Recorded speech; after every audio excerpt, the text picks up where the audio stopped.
I have an important question for you. Who in your life has taught you the most about patience? Well, I would say for me, it has definitely been having children who are neurodiverse, most particularly my son, who is on the autism spectrum. So, if you've not had a pleasure to meet me, and I haven't had a pleasure to meet you yet, I'm Dr. Virginia. I'm a double board certified psychiatrist slash lifestyle medicine physician. And what I get to do is help people to develop strategies to make their life better, particularly as relates to mental health.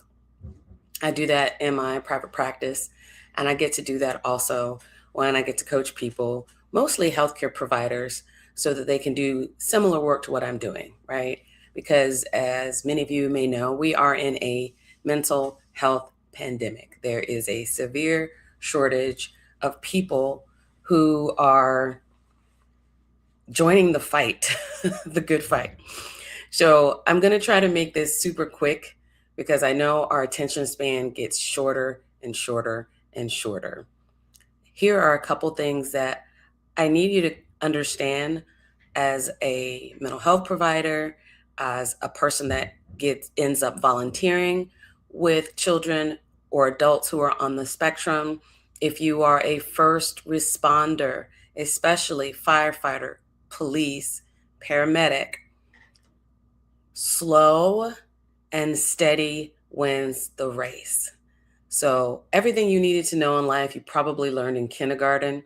I am sure you learned the tale of the rabbit and the turtle, or the hare and the turtle. You know that turtles normally move very slow. You would never expect them to win the race, but of course, the hare gets trigger happy, to use a very poor pun, and is just thinking, I can do this in my sleep, gets lazy, falls asleep, and allows the turtle the opportunity to win.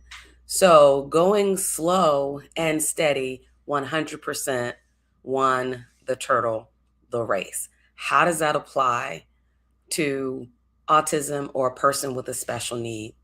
Super quick points that I do not want you to forget.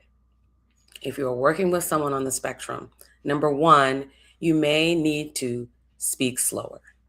Notice that I'm being very intentional about what I'm saying. I'm putting little spaces in between the information, and I'm trying to speak as directly as I possibly can. This literally is life saving. The second thing is, I likely will have to take my time and wait for a person who is on the spectrum, especially for those who have different abilities, may not be on the spectrum, but may have something else going on.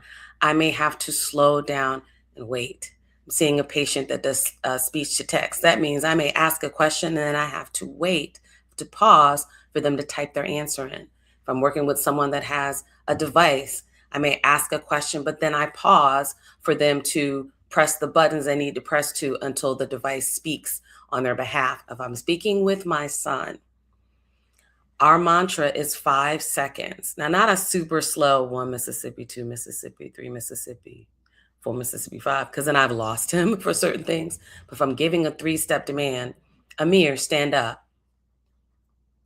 Amir, stand up like me. Okay, Amir, let's stand up. And I go in and get him to help him stand. Now, that's if I'm giving him instructions.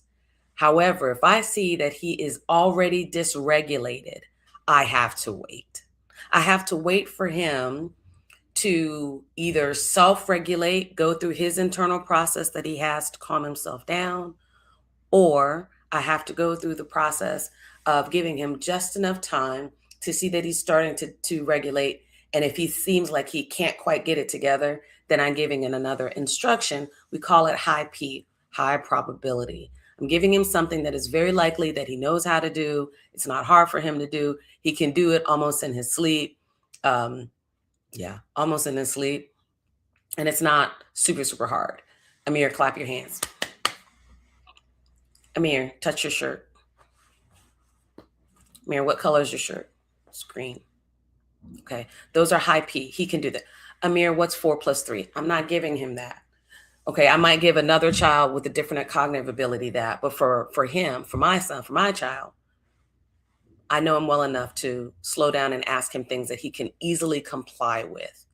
If you are an officer, first responder, physician, nurse, paramedic, EMT, um, firefighter, know that you're possibly coming into contact with a person that doesn't know you. You may not know them. You're gonna have to gauge your 5 seconds, whether it's a fast or a slow. If you see immediate compliance, you might be able to go with the faster 1, 2, 3, 4, 5. If not, 1 Mississippi, 2 Mississippi, 3 Mississippi, 4 Mississippi, 5 Mississippi, and then maybe repeat the command. Too many voices at one time is difficult. So that means I'm going to have one person be the lead, okay? The lead discussant, the lead negotiator, the lead teacher. Other people can be there for support, but only one person should be talking. Again, all the things that I learned in kindergarten. The whole class can't talk at the same time and hear the teaching from the teacher. This has to be put a bubble in it, everybody else. And then the one person that I'm talking to, okay, this is what I want you to do. What's going on? Can you tell me what's happening? Person has their own internal dialogue, not paying any attention. I'm going to see if they can self-regulate with the long 1 Mississippi 5 seconds. If they don't seem to be self-regulating, then I got to start thinking of tools that I can pull out of my toolbox to help them regulate. First thing I'm going to do if I know there's kids on the spectrum is hey, can you clap your hands for me? Can you raise your hands for me? Some of the things that I would want them to do anyway in a safe situation. Can you raise your hands for me? Can you put your hands over your head? All right. Can you wave hi to me with one hand? Can you wave hi? Something where I know that they're hearing me and they're listening. If I give them a very simple instruction and they still don't have it, guess what? I might have to slowly start backing away and backpedaling, not going forward, right? I've seen some officers do this and do this very well. Instead of slowly advancing, they're backing up. Same thing with, I've seen this with firefighters as well. They come into the space and they've got stuff that makes them look like an alien from outer space, or someone who might be concerned about infectious disease. We think about movies with big old hazmat. And so they might put their hands up and back away a little bit. Hey, I'm safe. Or maybe even lift their helmet just so the child can see or the adult can see, I'm a firefighter, not going to hurt you. I'm a safe space. I'm a safe person. You're a teacher, same thing. Backing up, not getting too close to the child or to the student or the adult. All of these things are really helpful for a person that's on the spectrum especially, but can be helpful for a person with any kind of processing delay or disorder, dementia, right? Older patient with dementia, person with a hearing difficulty. I might try to get a little louder initially to see if maybe there's a hearing issue. If the person seems like that's just too much, I might get quieter. All right. All of that takes patience. And when we're in the middle of an urgency or a crisis, it may be difficult to apply the patience. But if you've got practice makes patience. You do it over and over again, might make it perfect as well. But in my world, usually practice makes patience. So I hope this has been helpful for you. I didn't want to belabor things and talk too long. But those are one of the things that I learned through the eyes of my child that have 100% helped me in my practice. That's why I think I end up seeing so many people with special needs, special abilities, disabilities, different abilities, because we do tend to be fairly patient with our patients.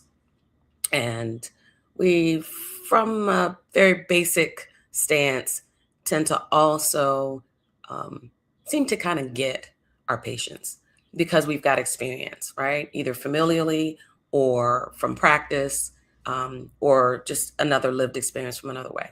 So I hope this has been helpful for you. For those who are joining me live, I just wanted to wish you the very best. Have a very blessed day on purpose. And I will tell you, if you don't already know someone who is neurodiverse, get to know somebody who is. And if you have met someone who's neurodiverse in your family, or not necessarily someone you're caring for, talk to their caregiver about ways that you can practice patience with them. Okay, helps them, helps you. And then last but not least, for those of us who are parents or you're a caregiver of someone on the spectrum or someone else with neurodiversity, please, please, please, as I've already said before, I usually have patience for two sets of people. My patients who pay me to listen to them, right? And then my family, um, who I just listen to because they're my family, or other people that are on the spectrum that are a part of my life. For the rest of you, love you. I will try to be patient with you, but I only have but so much to go around, unless the Holy Spirit like just imparts, boom, patient, which could happen. Um, you need to be patient with me, okay? Just to know that like literally 90 some percent of my time and energy goes to those two groups of people. For everybody else in the world, you're kind of getting the leftovers. Still a good bit of me, but kind of getting the leftovers. So just remember that, okay? So you have a very blessed day on purpose. Take care. And for those of you